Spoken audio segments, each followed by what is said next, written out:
The clock is ticking down until a strike could be made by railway workers across the country. And that includes BNSF, which has a huge presence here in Lincoln. Channel 8's Matthew Mittleiter has more on what could be coming this September. Corporate greed has got to go! Hey, hey! Ho, ho! Corporate greed has got to go! Last week, the Presidential Emergency Board issued recommendations for a settlement between the railway industry and unions of workers looking to strike. The report was meant to find middle ground between the two sides. Under a new deal, workers would receive a 24% pay increase by 2024, the largest general wage increase in 40 years. As threats of a strike mount, stakeholders are eager for the railroad and unions to make a deal.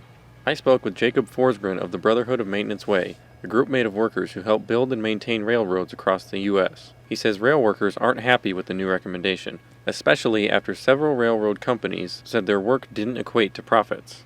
So you can imagine how, members of a labor organization and employees of a company feel after something like that is written about them. It's a bit tough to handle. Thousands of railway workers have gone without a national contract for nearly 3 years. Now, they're looking for better pay and changes in the company's attendance policies, such as the high-vis policy, which requires workers to be available to work 29 out of 30 days or face punishment. Companies have also attempted to cut staff in areas that could create dangerous work environments. Workers say policies like these put them in unsafe conditions. Let's be honest, these aren't the safest jobs in the world at times. And so every day that me or my members go to work, we risk our lives. And so with all due respect to the railroad executives, we risk things a lot more valuable than money.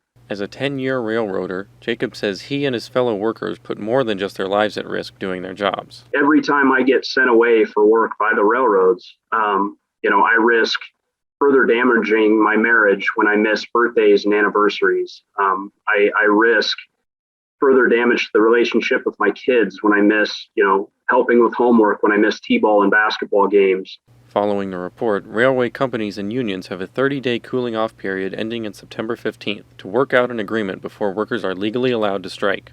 Jacob says if a strike were to take place, it would not be good for the distribution of goods in the country. We supply coal to power plants. We're getting into harvest season, so we're going to start moving grain here pretty soon. I mean, it would drastically affect the supply chain. And again, that's not something that the membership is wanting to do. We don't want to do things like that. We would much rather get a fair contract that's worthy of ratification. Reporting in Lincoln, this is Matthew Mittleiter, Channel 8 News. Now, if a strike were to take place in September, the president and Congress would likely have to intervene. They would want to keep the supply chain moving and prevent further inflation issues.